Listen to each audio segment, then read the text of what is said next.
besties, tell you about history. I'm Emileigh, and I remember to introduce myself today, and this is Morgan. Hello. How are you?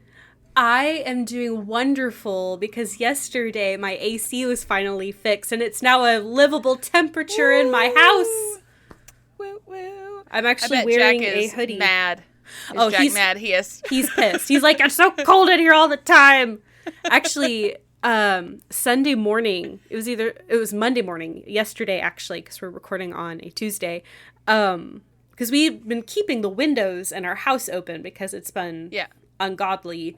Sweltering. And we woke up Monday morning and we're like, why is it so cold in this house? And it had gone down to like be in the 60s.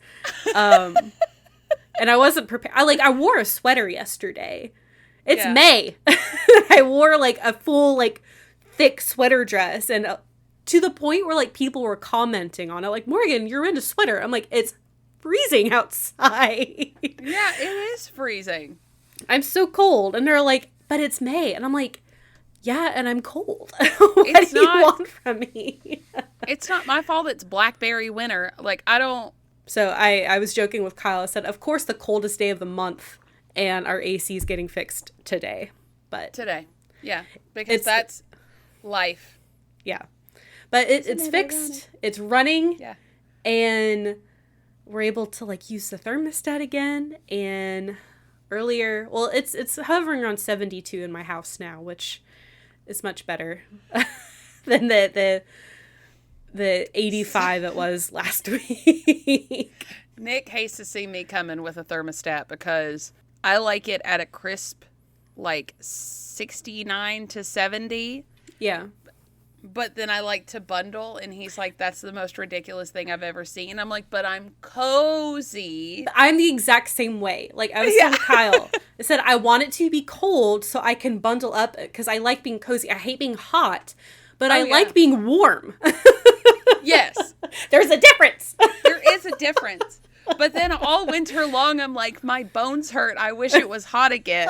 And then the heat comes, and I'm like, well, my lungs don't work in the heat. I can't breathe now. It's fine. I'm fine. Everything's fine. Oh. So, I do want to make one tiny little shout out before we get started. The book club that we are in. I know we went axe throwing. Morgan couldn't participate. No, I couldn't. I'm too far away. That's okay. I won, so no one pissed me off. I will hit you with an axe. And she's deadly accurate, too. I've seen her throw. My shoulder was screaming the next day. It hurt so bad because I like to throw one-handed. And my left hand is so useless. So it was my right arm, just bam, bam, bam. And the next morning, my shoulder hurt so bad. I messaged my friend Ashley and was like, we're going back to the gym because I can't do this. I went to the gym this morning because I was like, oh, I'm out of shape. Anyway, so while we were there, the lady that checked us in that did she was like running a one-man show that day. She was killing it. I did not get her name because I had a buzz, and I'm so sorry about that. But she was awesome. And she, because I had a buzz and I was like bold, I walked up and they had like a bowl with like business cards. And she was like, I said, hey, the sign says you could like win a free axe throwing thing if you put your business card in. Does that count for a sticker? I don't have any business cards for the podcast, but I have this sticker. And she went, it counts if I can keep it. And I was like, I can give you one and I can put one in the bucket. Like, there you go. So she says she looked up the podcast and she was like, I need all these people to get out of here so I can queue it up and like listen to it. Aww. So if you're listening, axe throwing lady from Chattanooga, you're awesome. And I meant to tell you that and also get your name. Sorry. Send us an email. We'd love to hear email from you. us. Tell us all the things you like. You seem pretty cool. So Let Emileigh win a free axe throwing game. Let me come. Let me work out a little bit first. Get that arm back. Get you some time to heal. Yeah, oh my God. I slept with a heating pad. I was like moaning and groaning. I was not doing okay. Oh, no. I'm better now. Kind of better. Well, that's good. Anyway, we should get to it. Let's get into it. I'm super excited. Yay. It's January 6th, 1994. Tanya is waiting in her hotel room in Detroit, Michigan, before heading to the Cobo Arena.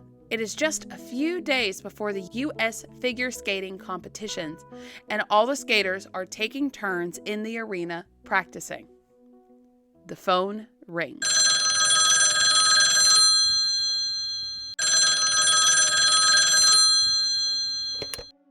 Hello? Tanya, turn on the news. Look what happened at the arena. Diane? What's going on? Just turn it on.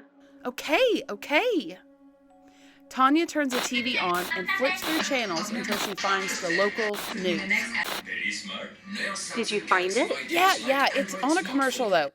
Wait, it's back. Reporting live from Cobo Arena in Detroit, Michigan, where Nancy Kerrigan was brutally attacked while walking to the locker rooms. No one has been identified in the attacks yet. We will be staying live on scene as the story unfolds. Here comes her father now to take her to the hospital. That's so crazy, right? Who would do that? They haven't called off the practices as of right now, so I'm still planning on picking you up in about 30 minutes. Tanya, are you there? Oh, yes. Yeah, I'm here. Hey, are you okay? Yeah, I'm fine. Just shocked. Me too, but we won't let anything happen to you. I'm sure the security there is crazy now. Silver linings. Yes, silver linings. Ooh. Guys, if you don't know what we're talking about, we're about to spill some tea. Tea. I actually don't know anything about this story except, like, the description of what happened. Right. Okay, so literally just, like, something about Nancy got attacked. That's all you know? Yeah, and Tanya Harding is, like, may have arranged it to happen because she was jealous. That's about all I know.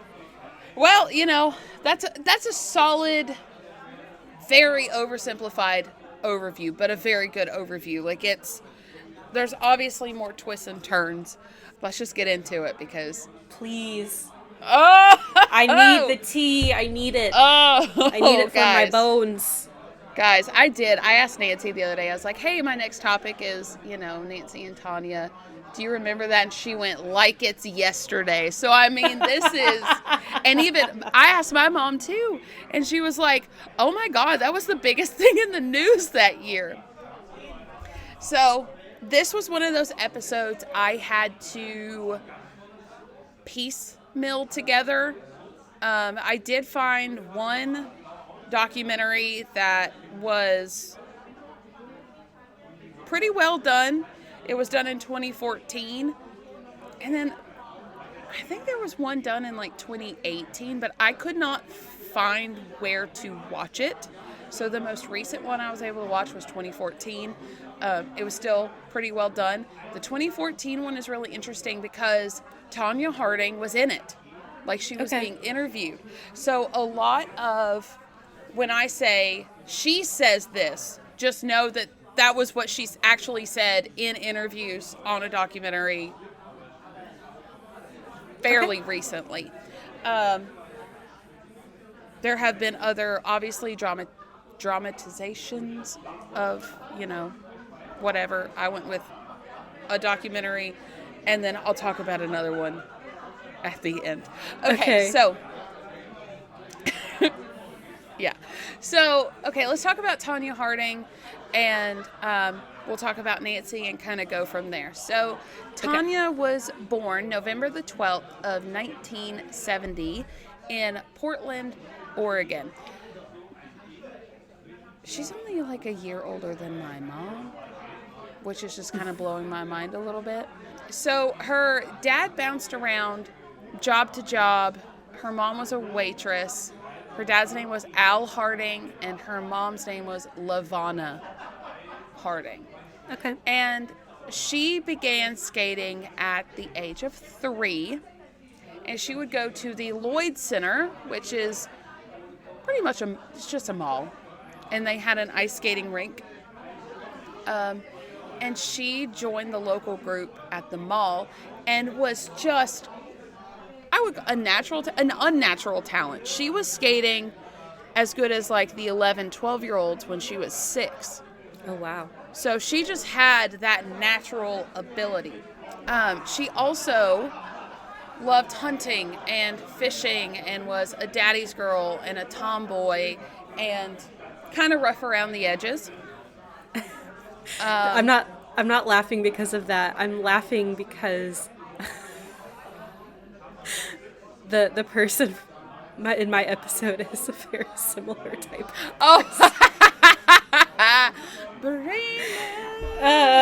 Completely different story. 100% completely different story, but the personalities, at least at this point, are similar. Right. That's yeah. I can't wait because I don't know what she's doing next week. So. Oh, I'm so excited. We'll see.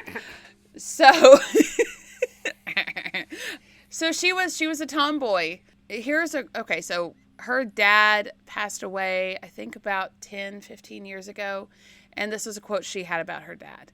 I mean, my dad just gave me 100% unconditional love. When I was young, my dad had to leave. He never abandoned me. We talked every single day. My dad would come to my competitions. He was always there for me. He loved his little girl, and I love him. Oh. Just a daddy's little girl. So her mom, on the other hand, was not a good person. I don't even want to say was like not the best. I mean, not good. So her mom was very abusive. There have been reports that one of her teammates, actually over the years, her mom had gone into the bathroom with Tanya to like brush her hair or, do something. And Tanya hit her. Tanya's mom like beat her with the hairbrush. Kind of abusive. That's so sad. Telling her daughter that she'd never amount to anything, that she was fat and ugly, and even her own half-brother, Chris, by the time he was 26 and she was 15, he was coming in drunk trying to, like, assault her. Oh, my God. Yeah. And on that topic, her own mother admitted that, quote, wouldn't put it past Chris to try and get a kiss, but also claimed that Tanya had a, quote, tendency to tell tales. Her own freaking mother. That's and awful. They didn't have 2 pennies to rub together. And at this point, her dad had gone to get work. And she stayed in Portland to continue skating. So she could have gone and lived with him, but she would have had to quit skating. Yeah. Oh, and to her, skating was her ticket out of poverty. Yeah. And she would skate hungry. She would skate when she didn't even know if she could afford the next lessons. Someone in the documentary said, quote, Tanya had guts and moxie. I love when someone says they've got moxie. Moxie. But she didn't know how to be the ice princess, how to play the ice princess, because she kept that tomboy attitude, that kind of rough around the edges, kind of mentality and I mean, even still now, ice skating is the only Olympic sport that you're actually judged on things like how fancy you look, how kind of good looking you are, how, who you are outside of the ring. Mm-hmm. Everyone else, it's like it's just the athleticism. But if you didn't have that grace, if you didn't have the poise, if you didn't fit the mold, then you were going to have a hard time going up. Yeah. In the ranks. She actually did end up climbing the ranks, though. Between 1986 to 1989, she kept climbing the ranks. And then she actually won the 1989 Skate America competition. Okay. And she was trying stuff that most women wouldn't try because she was, people were calling her a powerhouse. I mean, she wasn't afraid to like jump and twirl, and I don't know what any of them are called, guys, okay? It's awesome looking. So someone said, quote, she opened the door for all the little girls that were not ice princesses. Oh. Which, I love that. So, let's back it up a little bit to 1986, when she was 15 years old. She met 17-year-old Jeff Gillooly. By the time 1988 rolled around, so she's 17 at this point, they moved into a house together. He worked in distribution at the Oregon Liquor Control Commission. Mm-hmm. And they were married March 18th of 1990 when she was 19 and he was 22. Okay. They kind of got married for all the wrong reasons. I mean, mm-hmm. I'm sure there was some love there, but it sounds like she needed to get out of her home life. Yeah. Yeah. Jeff was the first person that she ever dated. He was abusive. Oh, no. Quote, this is the most heartbreaking quote. And the way she said it in this documentary, she said, quote, I mean, he would hit me. My mom would hit me. But they loved me. And it was said kind of like sarcastically. Yeah. As like a 60-year-old, late 50s woman looking back on her past. It was like, oh, but they loved me.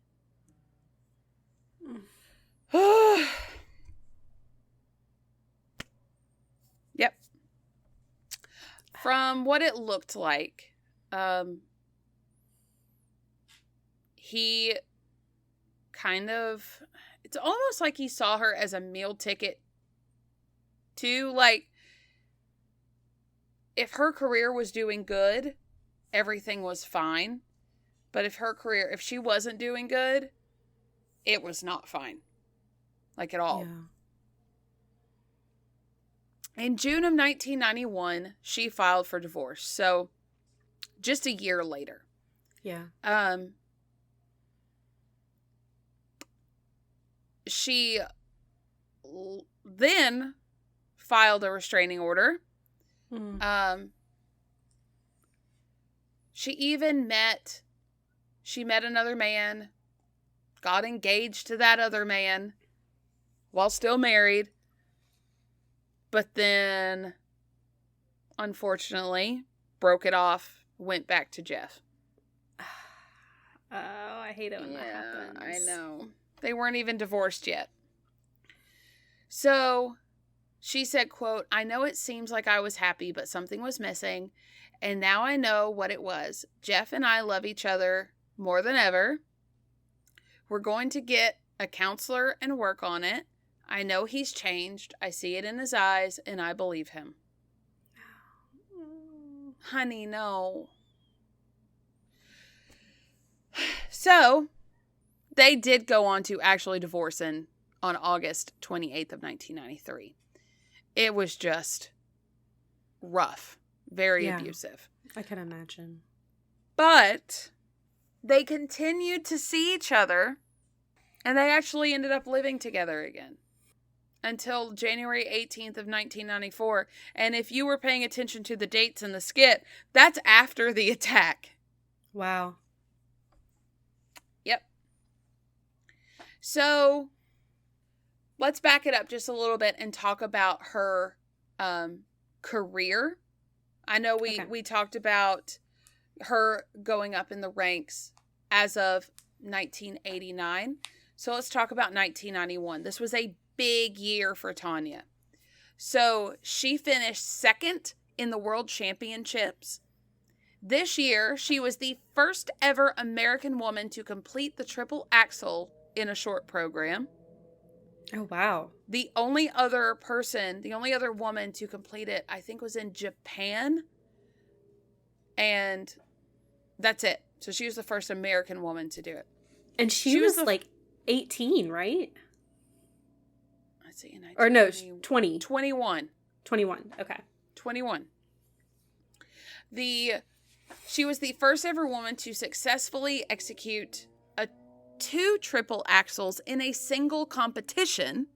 So she did 2 of them.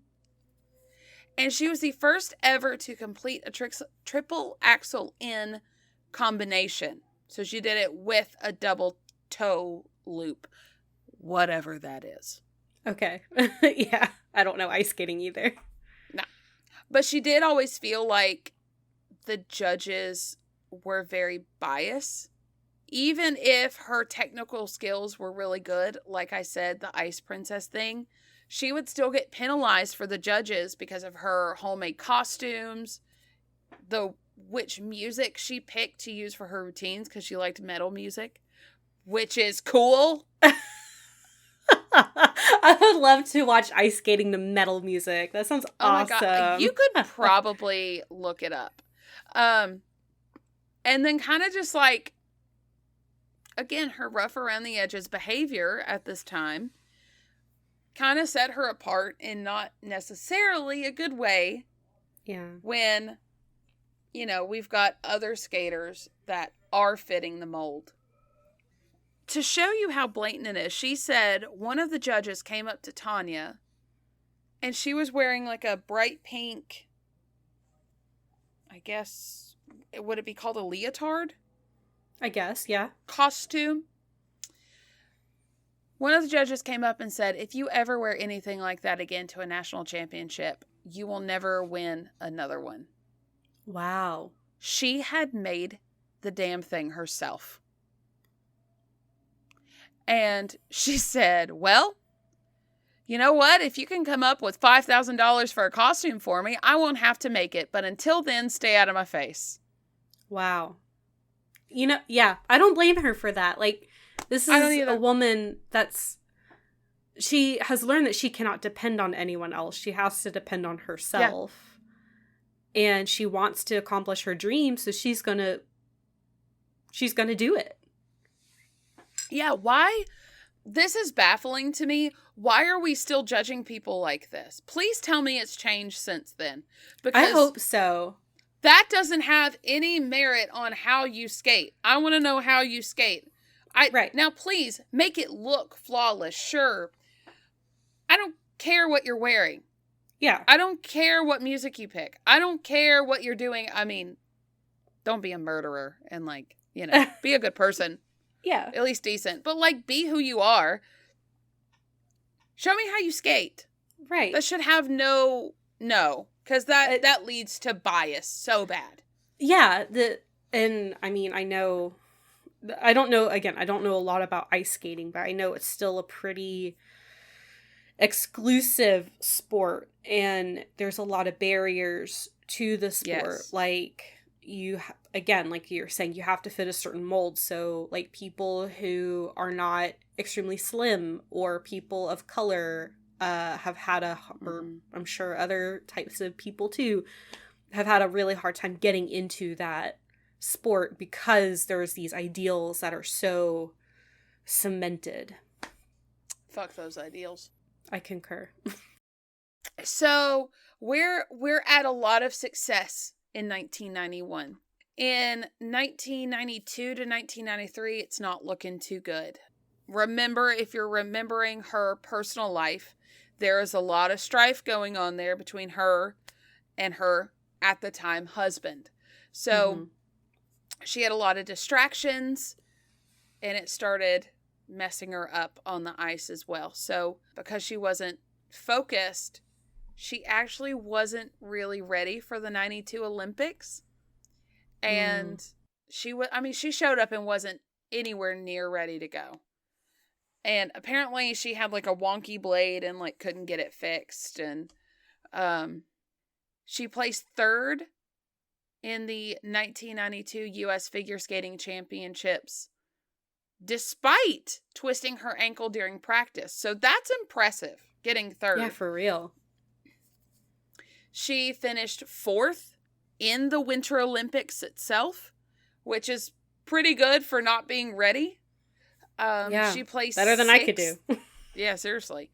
She placed sixth in the 1992 World Championships, fourth in 1992 Skate Canada International event, and in 1993, she skated so poorly that she didn't even qualify for the World Championship team.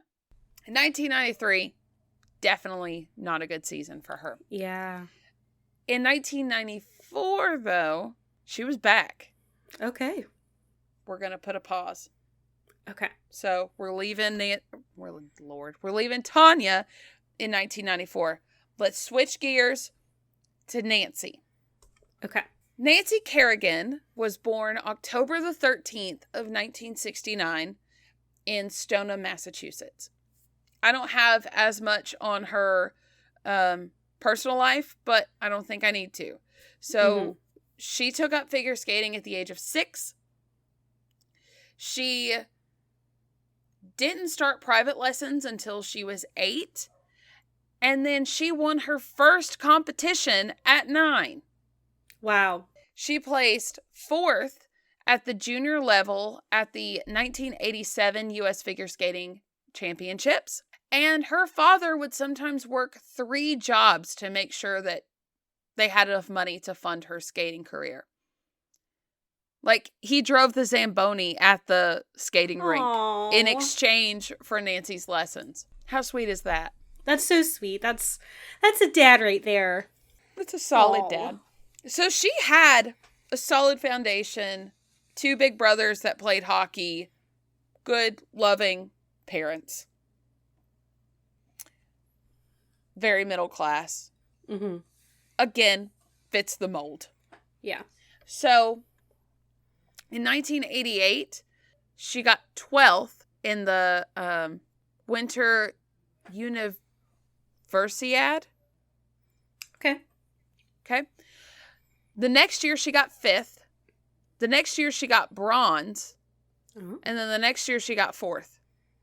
Okay. So she was on the upward trajectory. Yeah, for sure. But she continued to be held back by things called compulsory figures until they were eliminated from the competitions until after 1990.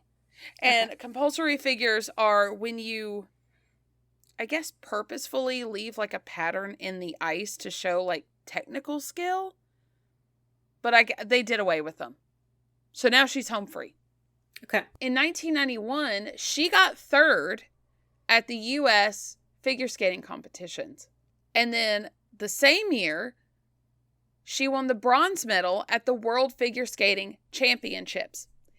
Her bronze medal was one of the first ever podium sweep by women from a single country.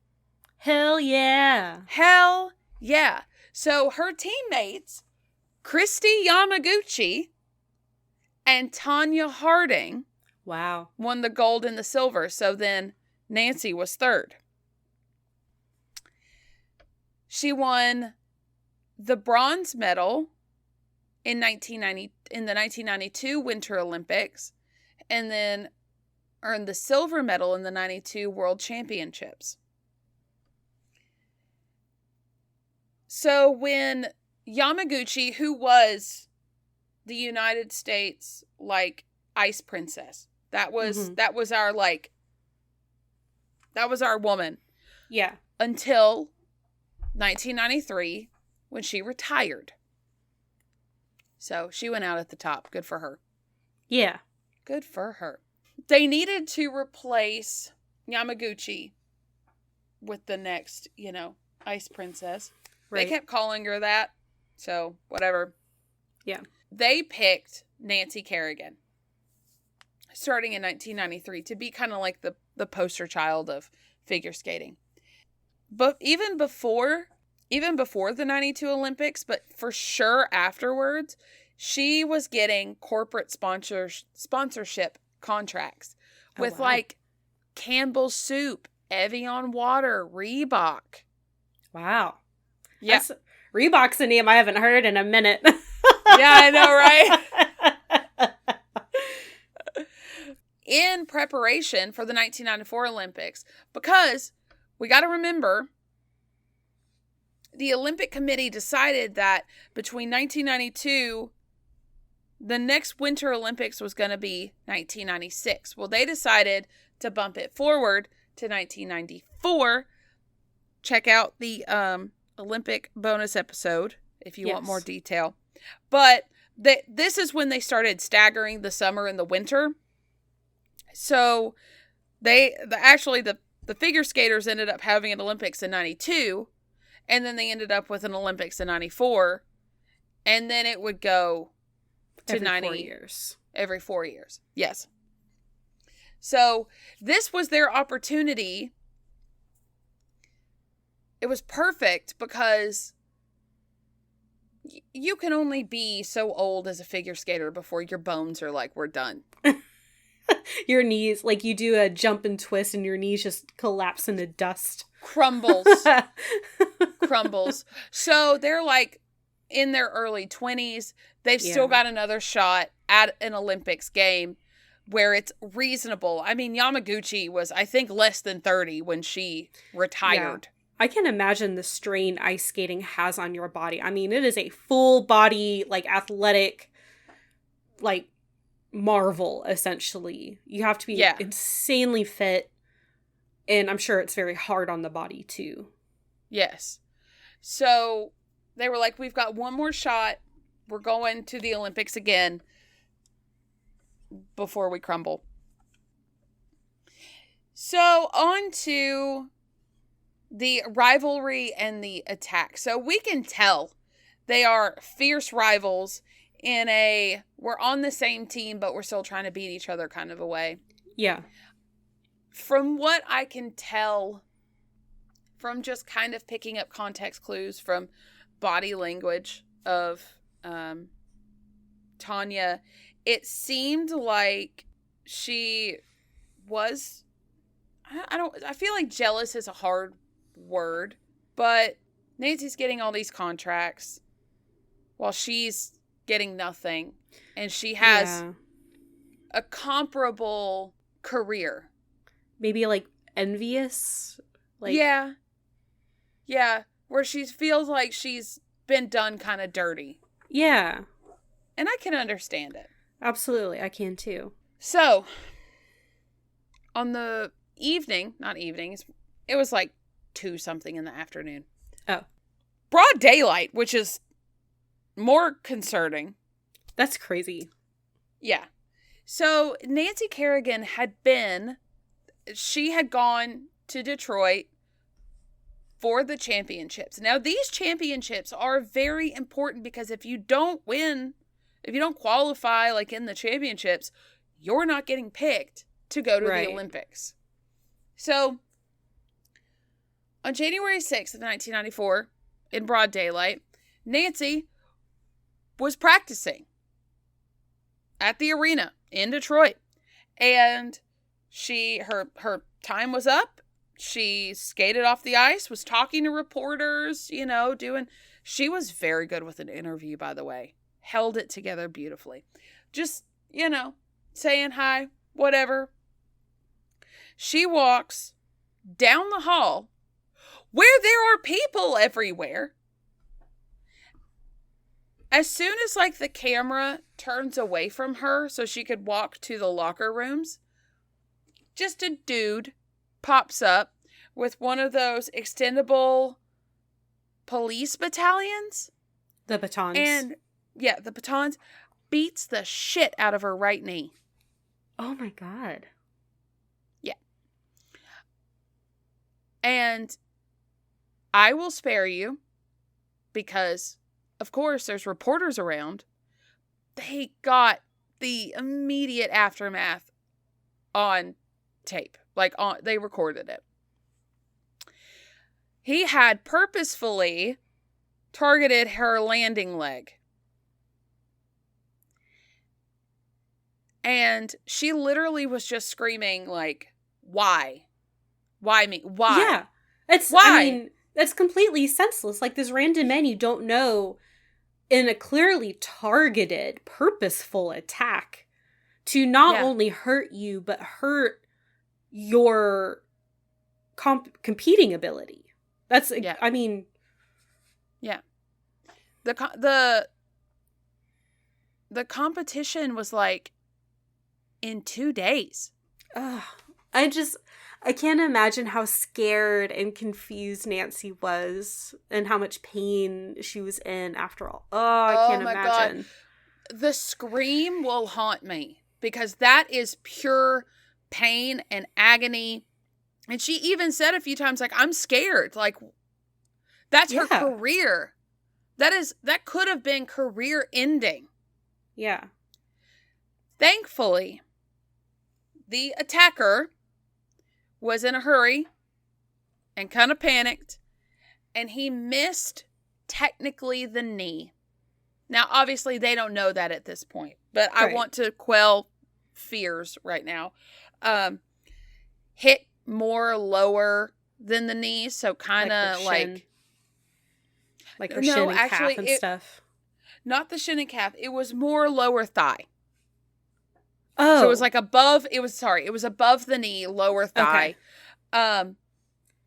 But missed like the kneecap and all the, sensitive parts down there. It bruised the holy hell out of her. I can't imagine. I honestly, this is not, this is just me saying, like, of all the places on your leg to be hit, the thigh is probably the best place because it's the strongest bone. You have the most meat on your leg there to protect it. Yeah, yeah. Like, because I was imagining her, like her shin getting the shit beat out of it. And I was like, oh my God, her poor shin. But I have been punched in the shin before, and that.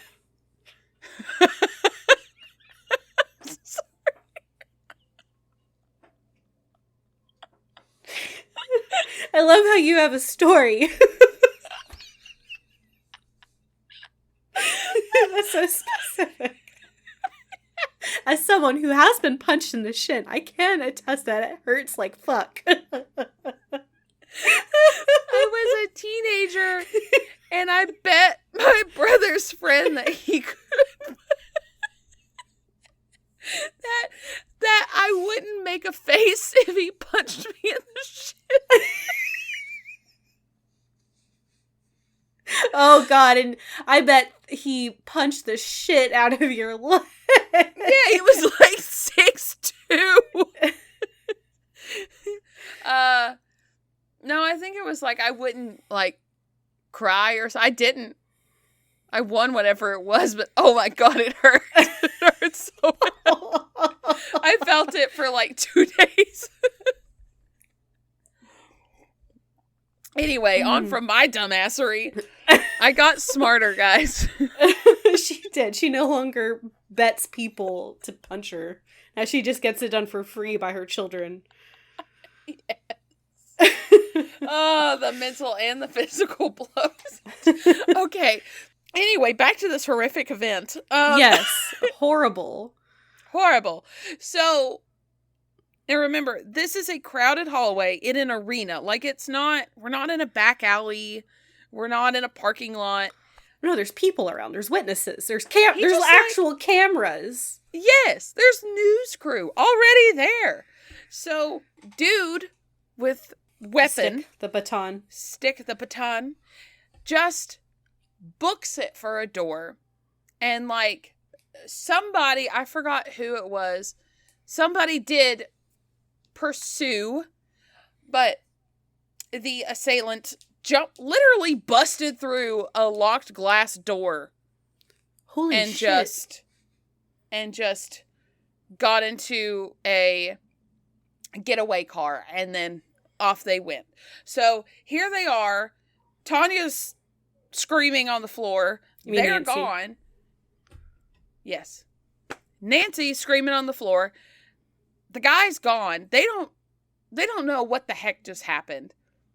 She has poor cameras in her face. It was literally on, like, her traumatized, in pain face was on the freaking newspapers the next morning. Like, damn. They dubbed it The Whack Heard Round the World. What a way to, like, trivialize such a brutal assault. I can't even believe that was an actual headline. What is wrong with people? I don't know. I just, like, nervous laughed because, like, what is that? What the fuck is that? What is that? So that was the 6th. 2 days later, well, the next day she actually had, like, a short press conference and was like, I can't participate in the championships. Like, there's no way I can participate. Yeah. Obviously. So she drops out. So Harding, 2 days later, won the gold in the 1994 U.S. Figure Skating Championship. So she's killing it. Yeah. And she is now guaranteed a spot at the Winter Olympics. And that is in Lillehammer, Norway. The committee now has to make a decision. Do we let Nancy come and compete at the Olympics in just good faith? Because it's not like she was disqualified or anything. Yeah. Is she even going to, like, recover in time? We know she doesn't have any broken bones, but, like, there's still, like, muscular damage and trauma. It's 6 weeks to the Olympics. 6. So her fellow Olympic skaters and the committee, I mean, imagine this. This is what they described. They're standing in this locker room. Nancy's sitting right there. They're just talking around her like she's not even there. And she very boldly was just like, I'll skate. I'll get better. I'll do it. Wow. Put me in. Put me in, coach. I'm ready to play. Like, they're like, fine. You know, if you feel like you can do it. They just added her on. Like, it's not like they took somebody off to let her go. So now everyone is thinking, who did this? Yeah. Again, it's a targeted attack, clearly. A very targeted attack. People immediately started targeting Tanya, thinking it was Tanya. Because, quote, she was the only one who had anything to gain by it. That's literally fair. The only one. And it was awfully suspicious that, not suspicious, but it was like a bad omen that she got off the airplane back at home in Portland, and there were like dozens of reporters waiting for her to like get off the plane. It was not a good look. Yeah. So there were a couple people behind this. So from what I can gather, they didn't really have many other suspects. So they interviewed Tanya, they interviewed Jeff, and they interviewed probably a couple other people, but they really had no leads to go off of. Except one guy who just couldn't keep his damn mouth shut. And his name was Sean. Right? Yeah, right? Just telling on himself. So his name was Sean Eckert. And Jeff Tanya's ex-husband, knew him through school. And there is some back and forth. So in the 2014 documentary, Tanya claims that Eckert was not her bodyguard. He was never her bodyguard. But then when she got off the plane and they're like, this is like post-attack, he is actively acting like her bodyguard. Okay. So, I don't know what that's about. But Sean kept bragging to literally everyone he knew. His mama, his dad, his school classmates, everybody. That he was the one that orchestrated the attack. And, I mean, he wasn't, but that pretty much tipped everybody off that he was involved. So, yeah, a local TV station received a letter, an anonymous letter, stating specifics, naming names, all of that about the conspiracy. Wow. It implicated Tanya, Jeff, her bodyguard, Sean, and I don't know if it named the other two people who were involved, but I know for sure it was at least them. The lady at the news channel called up Tanya because she knew her, probably interviewed her before, and was like, the fuck is this? What is this? And it directly affects you and Jeff. And she said, can I read it? And the lady was like, I'm not sending it to you, but you can come down to the station and I'll let you read it if you agree to an interview. Wow. Sneaky, sneaky. Gotta get the scoop. Look, that's a good reporter. That's all I gotta say. So they agree. After some deliberation between her and Jeff, they agree. And she read the letter, and then they did the interview. On camera, there were questions that Jeff would not let her answer. And apparently, Tanya kept looking off, like, at Jeff. And I actually saw some clips, and it was like, that's a woman that is not under her own control right now. Yeah. I don't feel like he was glaring at her. Kind of unnerving. Yeah. So, apparently, from what she said, he beat her up after that, too. Like, girl, leave. But, anywho, the the news station gave the FBI the letter, and they figured out that the lady who wrote it got the information from Sean's dad. So Sean's dad had been blabbing his mouth too. Loose lips sink ships. Yep. So they went and interviewed Sean. He folded like origami. I mean, immediately was just like, let me tell you everyone who was involved. So yeah. It sounds like he was like you said, he was bragging about it. He felt no shame. He didn't think that what he did was wrong. Like, this was definitely, it sounds like it was some kind of like, look how badass I am. I just beat a woman. Yeah. I orchestrated this. Or orchestrated the assault of a woman. He was not the one that beat her. But there were two men, Derek Smith and Shane Stant. Now, Derek Smith was the getaway driver.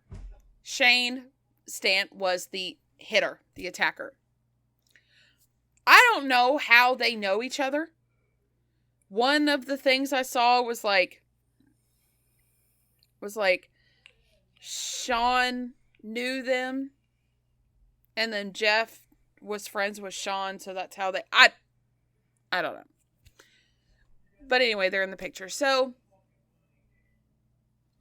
originally, they thought that they could get her. These are hired hitmen, basically. Mm-hmm. So they originally thought that they could get her at her house or at her practice facility in Massachusetts. They went to Massachusetts, but she was already gone to a competition in Detroit. So they went to Detroit. This makes my stomach hurt. I hate this. Yep. And that's when the January 6th incident happened. So, couple things that really led to their arrest.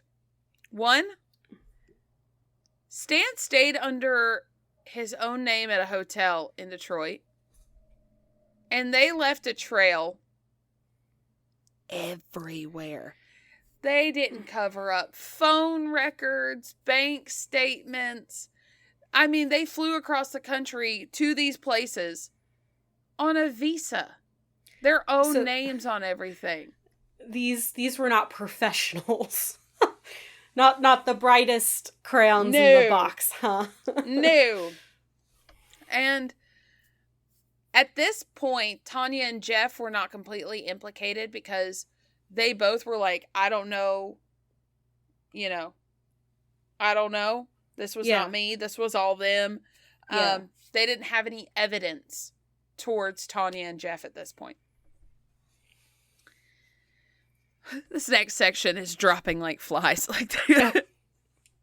So, on January the 12th, I mean, this is just days. Not even a week. Days. No. 6 days later, Sean Eckert confesses. And that is where he incriminates Stant Glooly and Smith. On the 14th, poor Nancy Kerrigan holds a press conference. And she does her best to stay positive. But this is kind of... She's trying to stay out of it. Yeah. Because she has 6 weeks to get to the Olympics. Right. And by the 15th, we're 4 weeks away from the Olympics. People were basically stalking her because of news. They're awful. She had these 6 weeks. 4 of those weeks was non-ice rehab. So she had to get that knee strong. And then in the last 2 weeks, that's when she had to practice for the Olympics. 2 weeks. And she had to literally sneak out. The first time that they went back to the ice, they had to sneak out at midnight for her to train. Oh, man. To avoid the tabloids. Yeah. At the same time, Tanya is still practicing for the Olympics. She's still practicing at a public shopping center because she doesn't have the money for private lessons. Mm-hmm. And people were flocking to this place just to so she's trying to practice and people are yelling at her or asking her questions and I feel so bad for her. Could you imagine? They literally were trying to tow her truck, set off her truck alarm just to get her to flush out of her house. To get her out of her house. Straight up harassing her. And all the public has to go on at this point are rumors, essentially. Mm-hmm.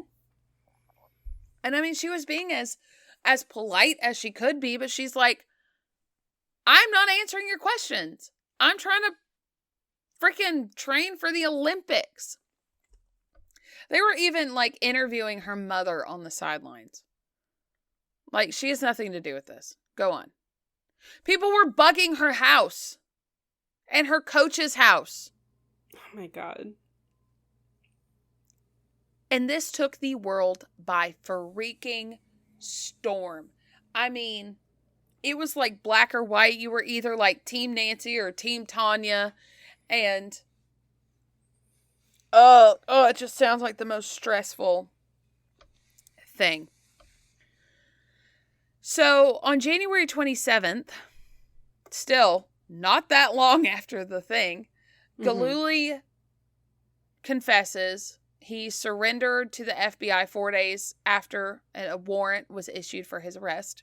He confessed that he orchestrated the assault, and that he also implicated Eckert, Harding, Stant, and Smith.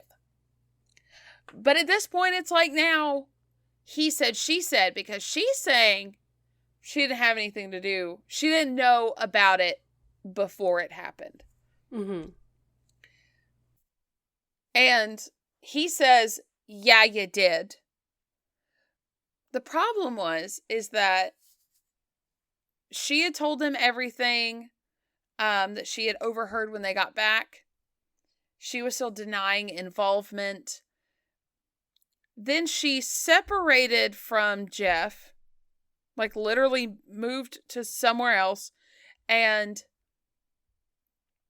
pretty much threw him under the bus and was like, it was all him. And he said he would kill me if I said anything about it. So, see how it's just getting muddy. Yeah, I don't know, because I don't know, but it would not surprise me that an abusive man would threaten to kill his spouse if she said anything. Yeah. But in all of this, she still claims her innocence. They couldn't get really any evidence at this point to actually like implicate her. And there, at some point, it was said that like some of the stories were being changed to include Tanya now. So that muddies the water even more, because it's like, oh, now the guys are changing their story to involve her after she threw them under the bus. Yeah. I don't know.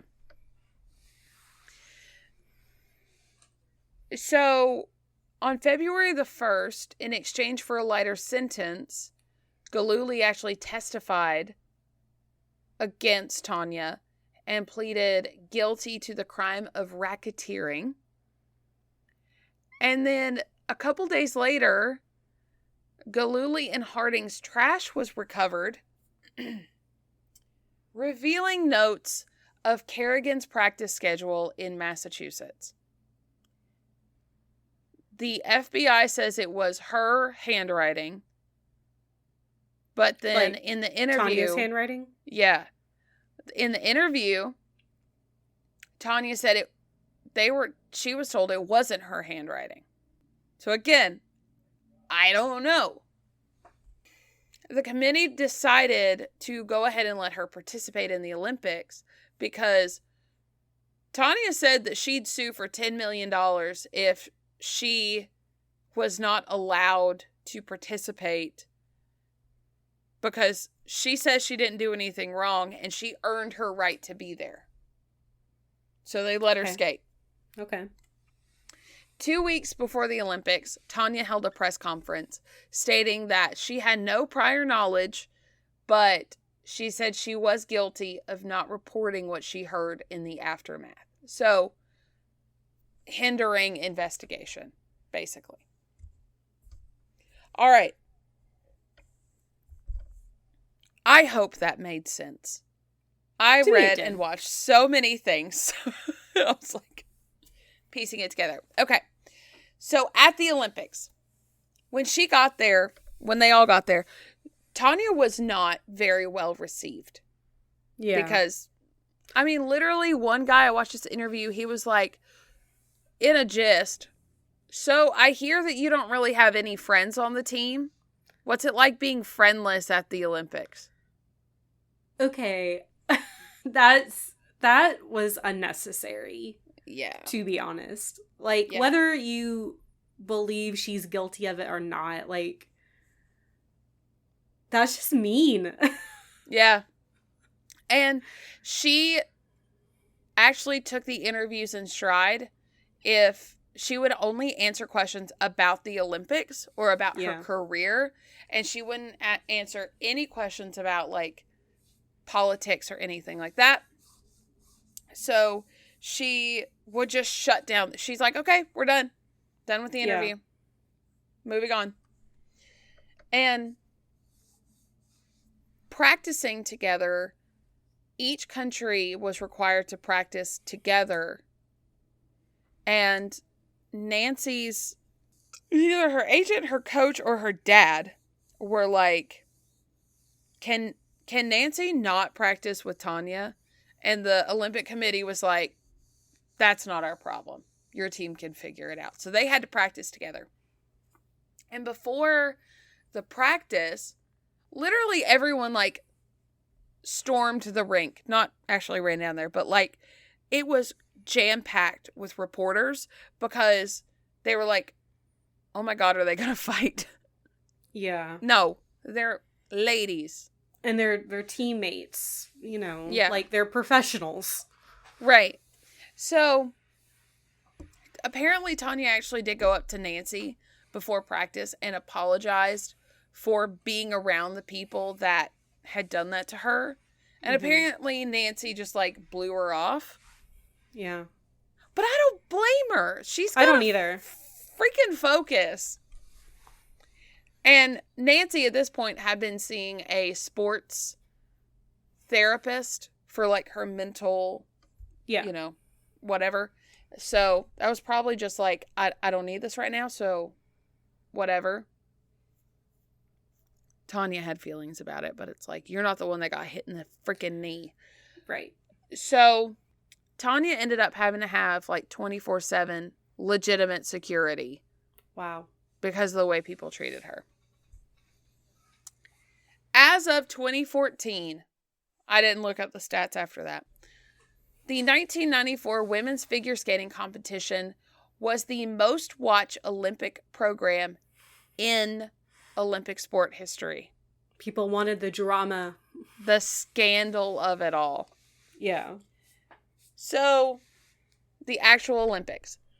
On February 17th of 1994, Harding and Kerrigan both take the ice. There is a short and a long performance. And they're a couple days apart. So, the short performance, Kerrigan comes out and is purposefully wearing the exact same outfit that she was assaulted in. Wow. Yeah. That says something right there. She said, quote, humor is good. It's empowering. I love her. Yeah. And she performed beautifully. Great. That knee was strong. Good. And Tanya, not so much. She ended up in 10th, which is not good for her. Yeah. So on February the 25th of 1994, this was their long performance. So a couple days later, Harding's shoelace. Have you heard of this? I think I've, like, barely heard something, like, a decade ago, and I don't fully remember. Okay. So imagine it. They call her name, and she doesn't appear. Like, she doesn't come out onto the ice. This seems very fishy to me. So they actually showed a clip of her busting out of the door and at the last second taking the ice. Because you only have so long to get out there. Mm-hmm. And she literally yelled, "They're not going to hold me." As she was, like, running to the ice. Yeah. Who was holding her? No one explained. But she looked super flustered. And she started her performance. She did, like, one little jump. And then completely stopped her performance. Skated over to the judge in tears. And I do have a picture of this. I've been looking at it. Like, okay. What is going on here? Yeah. Apparently, the laces on her right skate had broken. And she wanted to continue, But I mean, if she continues with like loose skates, she will break an ankle. Yeah. So some people were like, this is a little suspicious because it's apparently not the first time she's had like a wardrobe malfunction. Something break. You'd think you'd have an extra, like a few extra sets of shoelaces for the Olympics. You know what I mean? Like, or I know she doesn't have a lot of money, time. but yeah, laces like, at least. Yeah. And she was able to reskate. So she just had to go off the ice and then she came back later. But okay. I mean, at that point, it's like she wasn't in the right headspace for it. Yeah. And I wonder if it was like sometimes what people will do if they don't feel like up to task for something, they'll like, and I'm not saying this is what happened. It's just what it sounds like may have happened and has happened in other situations where people will manifest some kind of event to like interfere with their performance or whatever the person needs to do because they don't feel secure. And they are like, I need another outlet to blame why I'm not going to perform very well on. So it's not like a me thing. Well, it did seem like a lot of people thought that. Yeah. And that have thought that for a long time. I'm not saying that that's what I think. I'm just saying that's what a lot of people thought. Mm-hmm.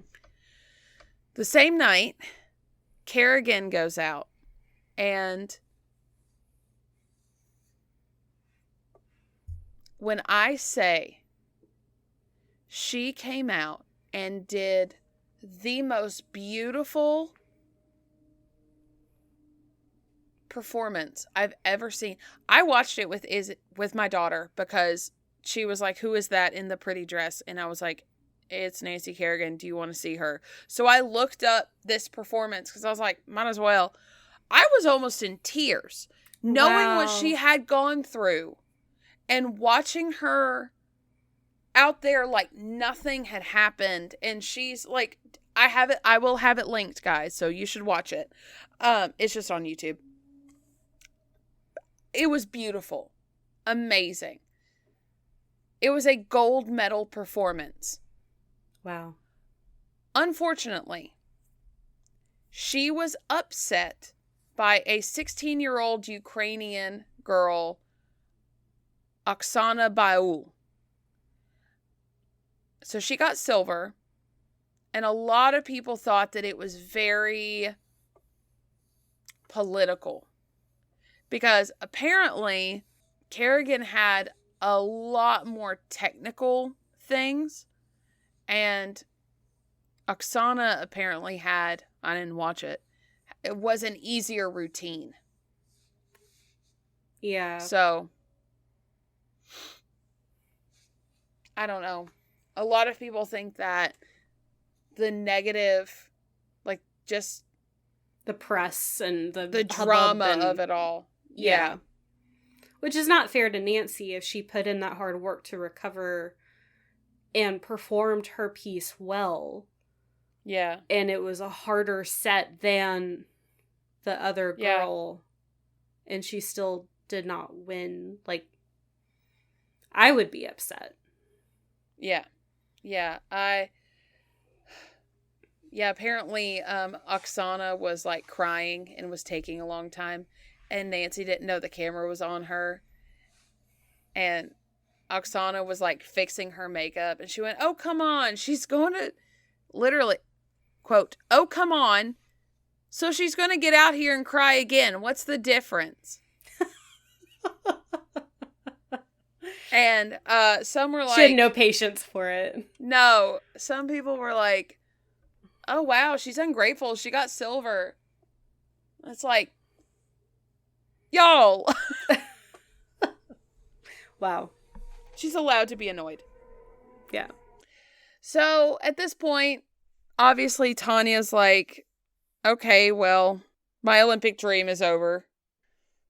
So on March the 16th, with all the evidence mounted against her, she did take a plea deal wow. she pleaded guilty of conspiracy to hinder prosecution. She received 3 years of probation and a $160,000 fine. And then a few months later, her 1994 national championships title was revoked. Wow. And she was banned from the USFSA forever. Wow. So she lost everything. Everything. She was the only one that did not serve jail time. But at this point, I think she was just kind of cutting her losses. Yeah.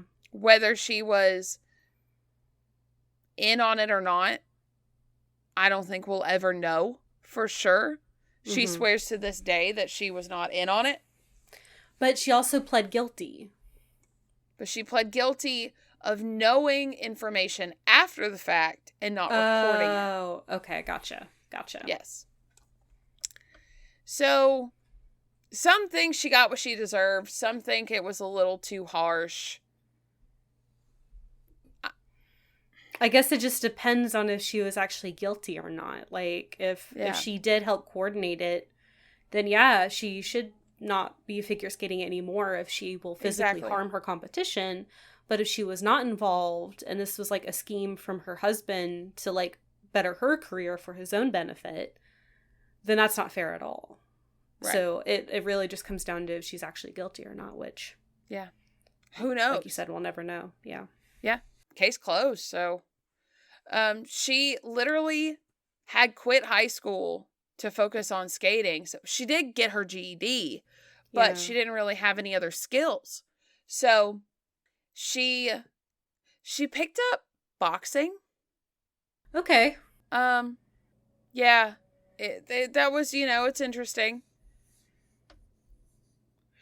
And she was able to compete in the ESPN Pro Skating Championship in 1999. Okay.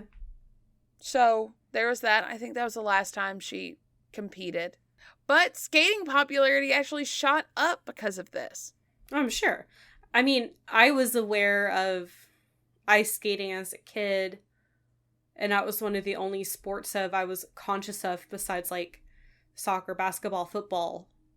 I mean, I knew who Michelle Kwan was as a kid. Yeah. I cannot, besides Tanya Harding, I could not name another figure skater.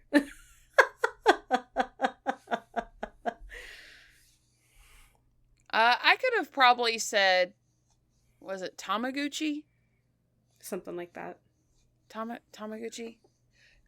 I recognize that one. Mm-hmm.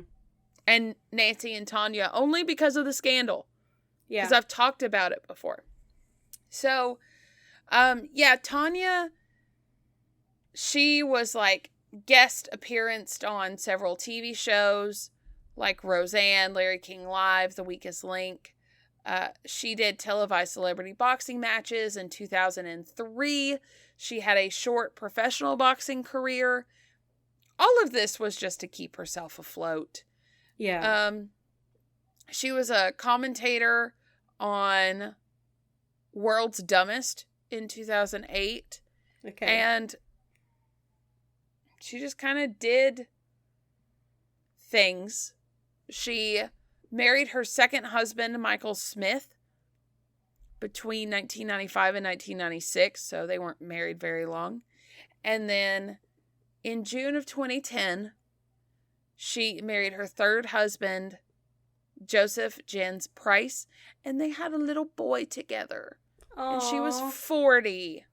I hope he's a better husband than Jeff blah blah blah. They seem wonderful. I kind of stalked some pictures. But the son's name is Gordon, and her dad's name was Gordon. Oh, I know. Or his middle name was Gordon. Sorry. So on to Nancy. She lives a very private life. She ended up marrying her agent, Jerry Solomon. Oh, okay. Like a couple of years after the Olympics. And She's been portrayed in movies, video games, shows, game shows, all that. And she was introduced into the U.S. Figure Skating Hall of Fame in 2004. Her and Jerry are still married, and they have some kids. Okay. So, cool. Good for Nancy. Now, the aftermath of the hitmen. Jeff Gillooly changed his name to Jeff Stone. He was briefly married again and got divorced and was arrested twice for domestic violence and lives in Oregon. Does anybody seem shocked about that? Oh, what a monster human. Yeah. Sean Eckert changed his name to Brian Griffith. Not Griffin. I was like, what? Family Guy? Man. He died at the age of 40 from unknown causes. And apparently Shane Stant lives an anonymous life in Southern California, and nobody knows what the fuck happened to Derek Smith. Okay. Now, I did say that there was another documentary that I watched today. Okay. Now remember, Tanya pleaded guilty on March the 16th of 1994. Someone called it a docudrama. It's a whole fucking vibe. It came out April 30th of 1994. They got this bitch out in 6 weeks. Oh my God. Wow. Yeah. So, it's like, how do I describe? Oh my God. Guys, I've linked it. It's on YouTube. Just like the Battle of Athens episode, there's like a weird spot that's like no sound. Just get past it. It's not really necessary. You're fine. It's like the dude is trying to write a movie about this incident. So he's telling you about it, but then everything is dramatized. But then it's like, it's very fourth wall breaky. It's very documentary meets like a movie. Not even like acted out scenes. I mean, it's basically a movie, but with like a documentary guy that like pops in every now and then. And it's got the weird 1994 funky music. And the acting is cringy as fuck. And it's way better than it should have been. I was engrossed. They had fake interviews with actors acting like like the mom or the dad or like the anonymous tipper. Oh my God. What a choice. It was a whole vibe. Apparently, I, Tanya, the movie that came out in like 2017. Yeah. With Margot Robbie. Apparently, when I look through the comments, they're like, oh my God, I, Tanya, ripped this movie off so hard. It was almost the same thing. I haven't seen it, so I'm not saying an opinion, but it was a whole mood. Like, at the end of the movie, he was like, and that, folks, is all the information we have. Like, it was, like, he was directly talking to us. But it was a movie. It was so weird. Now, the movie did portray things in an interesting light. The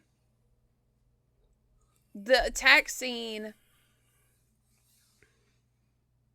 was actually pretty traumatizing, except when he actually hit her in the knee, because you can tell that it was borderline just a pool noodle hitting her leg, like it wasn't gonna hurt her. And I was like, and he just like barely tapped her and like ran away, like flailed away. Like it was, I highly suggest just watching it. It's like an hour and a half. Okay. I literally put it on and I just put my headphones on and was like cleaning the house and like watching it, and I highly suggest it. let's just say it's 1994 for sure. Big old 90s vibes. Yeah. Oh my God. And just the audacity for them to get it out that quickly. Yeah. Like, come on. That's crazy. That's such a short timeline. Like, were y'all making the movie and then adjusting the script, like, as events as time unfolded? went on? Yeah. Yeah. Wow. Oh my God. Yeah. Anywho, that's what I have. Well, that was Tanya super Harding. Interesting. Yeah, she's remembered for all the wrong reasons. Yeah. Thanks for covering this. I feel like I actually know about this incident now, instead of just You're welcome. barely having like the vaguest of ideas about what happened. Yeah. I'm glad Nancy recovered. I am too. I heard a lot of people say in the legitimate documentary that Tanya had so much talent, but her circumstances just held her back. And then she was young and making stupid decisions and had no true support system. And God, think of what she could have done for the sport had she had that support system. I mean, seriously, like, if she was involved, I'm not condoning her actions whatsoever. I understand, especially growing up in a world of violence. Yeah. And you use violence to get what you want. I can understand that, like, skewing her thinking potentially. Yeah. You know, again, not condoning what she did. No. Because that's awful. If she did do that. If she was in on it. But I mean, we can't even tell if she was. So, right. Yeah. It was all a bunch of he said, she said, and it just came down to plead deals and moving on. Yeah. Well, according to the legal system, she was just guilty of hindering an investigation. Yeah. So that's all we can go off on. Yeah. Absolutely. Well, you did a great job covering this, Emileigh. Thanks. I've been obsessed in this ice skating world for a while now. I remember you talking about it when we did cover the Olympics, and you briefly mentioned this incident. And you're like, we got to do a whole separate episode on Tanya. And here we are. Here we are. I didn't think it was going to be as freaking depressing in the beginning. Yeah, no, that was really sad, but important to know her story and where she's coming from. Yeah, absolutely. And we should probably get into socials. Let's do it. Yeah. You can find us on Facebook. Ill-Equipped History Podcast group and page. Instagram. At Ill-Equipped History. I almost said Podbean. I mean, we have like 3 followers on Podbean. Technically. I lost it. I said Facebook, Instagram, Gmail. Ill-equippedhistory@gmail.com. TikTok. At Ill-Equipped History. And Patreon. Patreon.com/ill-equippedhistory. I'm struggling, guys. Oh my God. If you're a judge, please don't judge people by if their clothes are homemade or not. Yeah, judge them by their talent. Yes. And, be nice. Yeah. To your kids, to your spouses, to your everyone teammates. around you. To your teammates. Don't hire hitmen. Yeah. Please don't do that. That's illegal. It's illegal. And, if you were to do that, we're saying don't. Hire smarter ones. But don't do that. That aren't blabbermouths. Yeah, make sure they keep their mouths shut. They could have gotten away with it because there were no leads. I mean, I guess You it's a just good shut thing they up. couldn't shut the fuck up. Yeah, They got seriously. caught. Justice was served to some capacity. But they could have gotten away with it, too, if it wasn't for his meddling mouth and his dad, too. Oh, Lordy. Okay, bye. Okay, bye.